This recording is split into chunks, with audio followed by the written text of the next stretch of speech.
में आपका स्वागत है। मैं हूं डिम्पी कालरा। तो आज मार्केट के अंदर एक रेंज एक्चुअली इंडेक्स की है। ये तब है जब बाजार के अंदर जीडीपी के आंकड़े अच्छे नहीं थे। ये तब है जब नई सीरीज की हम शुरुआत कर रहे हैं, और ये तब है जब आज सुबह सुबह हमको पीएमआई के आंकड़े भी मिल गए। न केवल भारत के बल्कि चाइना के भी पीएमआई के आंकड़े आए और उससे बाजार के अंदर अपना असर छोड़ा है। इन्हीं सभी पे चर्चा, कुछ ऐसे शेयर्स जो आज चल रहे हैं, कुछ ऐसे शेयर्स जो आज पिट रहे हैं। तो अपनी रणनीति पूरी तैयार कर लीजिए। एक हिस्सा बाजार का पूरा है, दूसरे हिस्से की तैयारी है इस खास कार्यक्रम के साथ। इस समय अगर आप मार्केट के लिहाज से देखेंगे तो एसजेएक्स निफ्टी, जो हमको सुबह संकेत मिले थे, ठीक वैसा ही बाजार ने ओपन किया और उसके बाद अपनी बढ़त को एक सीमित दायरे के अंदर तय कर दिया। आज सुबह सुबह हमने आपके सामने एक बात रखी थी, 9960 से लेके 80 मार्केट की एक रेंज है। आज दिन भर बाजार ने उस रेंज को पार नहीं किया, पहुंचा जरूर। आज प्रोबेबिलिटी हम सुबह समझ रहे थे एनालिस्ट से, उन्होंने कहा कि हाँ तेजी की प्रोबेबिलिटी ज्यादा है। मार्केट के पास 9800 का अब एक स्ट्रॉन्ग बेस है, लेकिन बाजार इस सीरीज के अंदर आज अच्छे नोट पे आया है। कल की सीरीज रोल ओवर के लिहाज से कमजोर सीरीज थी। आशीष केलकर इस बीच मेरे साथ जुड़ चुके हैं, kiranjadhav.com से हैं। तो आशीष से पहले एक बार हम ये समझ लेते हैं कि इंडेक्स पे कैसे करना है, फिर बाद में हम सिलसिलेवार तरीके से काफी सारे ऐसे टॉपिक्स हैं जिसको हम इसी कार्यक्रम में डिस्कस करेंगे ताकि आपका लेटर हाफ और बेहतर हो जाए। आशीष, शुक्रिया पहले तो समय देने के लिए। मार्केट के अंदर आप करना क्या है निफ्टी पे? निफ्टी का अगर हम चार्ट देखते हैं डिम्पी जी, तो बुलिश मोमेंटम गैदर करता हुआ नजर आ रहा है। हालांकि अगर हम पिछले 1.5-2 घंटे देखते हैं तो कंसोलिडेशन हो रहा है, लेकिन मैं मानता हूं कि यहाँ पे बुलिश मोमेंटम जारी रहने की संभावना है। और आपने कुछ ही देर पहले कुछ लेवल का जिक्र किया था, वो भी अहम लेवल्स मानी जाएगी चार्ट के हिसाब से भी। 9980 9990 इंपॉर्टेंट लेवल है। तो मैं मानता हूं कि अगर हम निफ्टी को 9960 के ऊपर जाते हुए देखेंगे तो तुरंत 9990 को टेस्ट करते हुए देख पाएंगे। तो डेफिनेटली थोड़ा बुलिश मोमेंटम रखना चाहिए, लेकिन अगर बाय करना है निफ्टी को तो 9960 के ऊपर ही बाय करें, 9990 का लक्ष्य रखें, और उस केस में मैं 9945 का स्टॉप लॉस रेकमेंड करूंगा। ठीक है, 9945 का एक स्टॉप लॉस होना चाहिए। और आप चाहें तो पूरी सीरीज के कुछ एक दिनों तक ये मान के चले कि 9800 बाजार नहीं तोड़ेगा और 10,000 पहुंचने में थोड़ा सा समय ले सकता है। एक बार जब 10,000 पहुंच जाए तो शायद हो सकता है अच्छी खासी शॉर्ट कवरिंग में मार्केट के अंदर आ जाए। तो इसलिए ध्यान रखें, फिलहाल जब तक 10,000 नहीं आता 9980 मार्केट के लिए एक बैरियर, एक रेजिस्टेंस का काम करेगा, सपोर्ट का काम करेगा 9800। अब मेरे को लगता है कि नहीं है कि शायद आपके मन में किसी तरह की कोई कंफ्यूजन होगी कम से कम इंडेक्स को लेकर।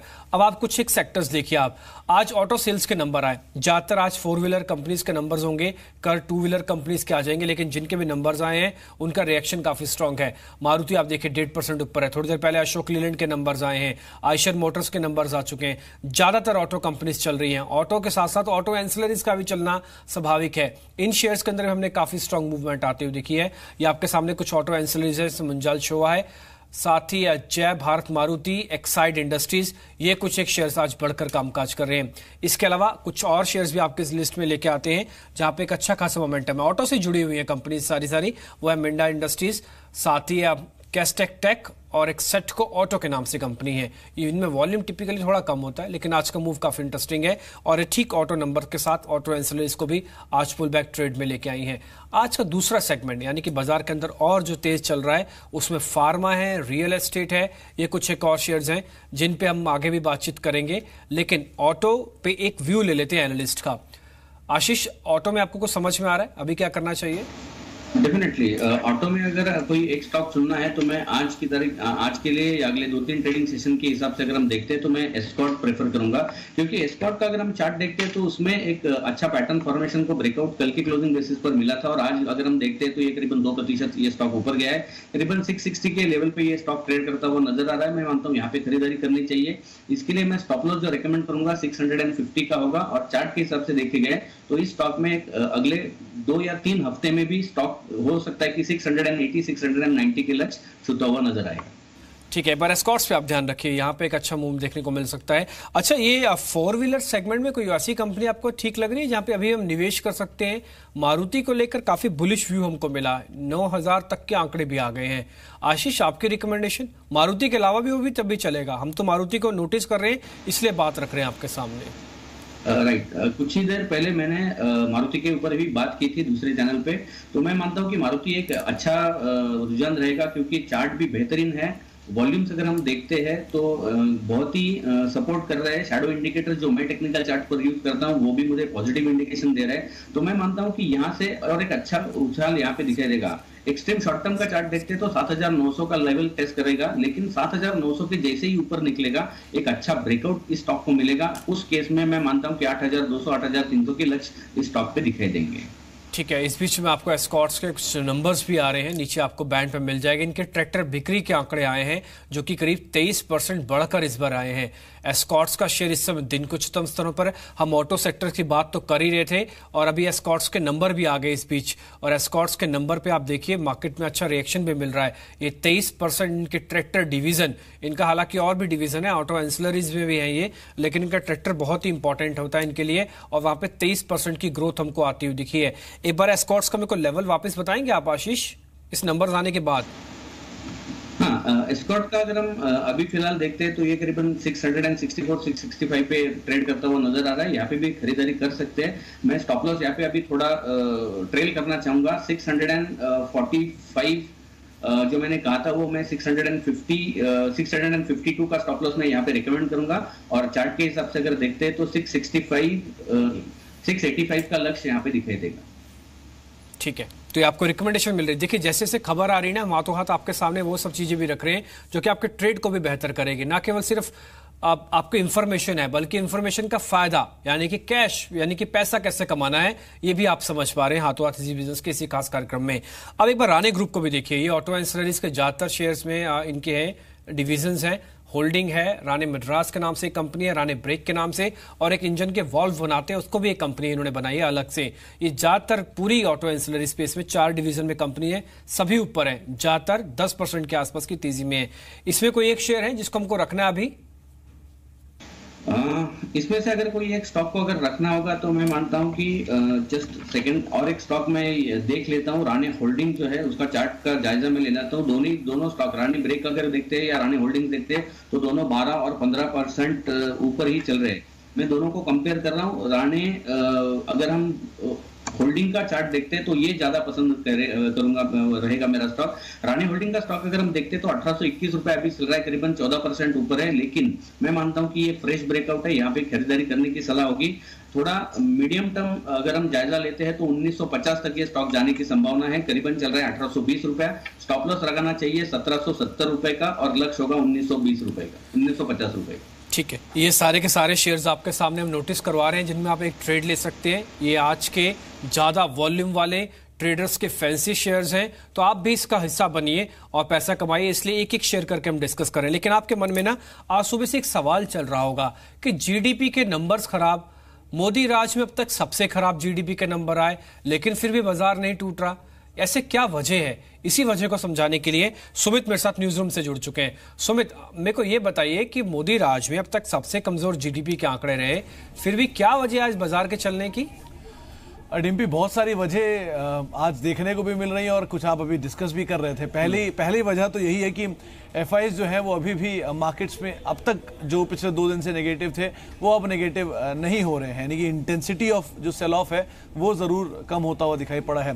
थोड़ी सी खरीदारी जरूर आई एफआईज की तरफ से करीब अगस्त महीने के दौरान, जबकि 15,900 करोड़ रुपए के आसपास की बिकवाली हो चुकी है और डीआईएस जो कि सपोर्ट कर रहा था 16,000 करोड़ रुपए के आसपास, उस इंटेंसिटी से जो बिकवाली थी एफआईज की वो थोड़ी कम होते हुए दिखाई पड़ी पिछले 2 दिनों के दौरान। तो ये कह सकते हैं कि एफआईज की बिकवाली शायद अब यहां से फिजल आउट हो और थोड़ा सा इंप्रूवमेंट आता हुआ दिखाई पड़े, बाइंग साइड पे आता हुआ दिखाई पड़े। ये एक ट्रिगर हो सकता है जिसकी वजह से बाजार शायद नहीं गिरता हुआ दिखाई पड़ रहा है, थोड़ा सपोर्ट जरूर ले रहा है। दूसरा, ग्लोबल मार्केट देखिए, आज सुबह मार्केट जब मोर और लेस एशियन मार्केट एक रेंज के अंदर थे, लेकिन जैसे ही काएक्सिन पीएमआई के नंबर आए चाइना के, वो नंबर्स काफी अच्छे थे। उसके बाद एशिया बाजारों में तेजी आई और भारतीय बाजारों ने भी उस तेजी को पिकअप किया।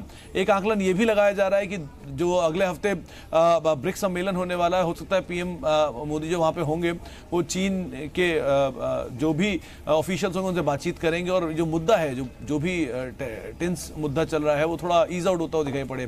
तो वो एक और ऐसी चीज को बाजार शायद माइन्यूटली रीड कर रहा है। एक सितंबर सीरीज की, क्योंकि आज शुरुआत भी हुई है और आप बखूबी जानते हैं कि जो रोल ओवर की सिचुएशन है वो अपने लोएस्ट लेवल के आसपास है, साल के निचले स्तरों के आसपास ये जो रोल ओवर के आंकड़े हैं वो आते हुए दिखाई पड़े हैं।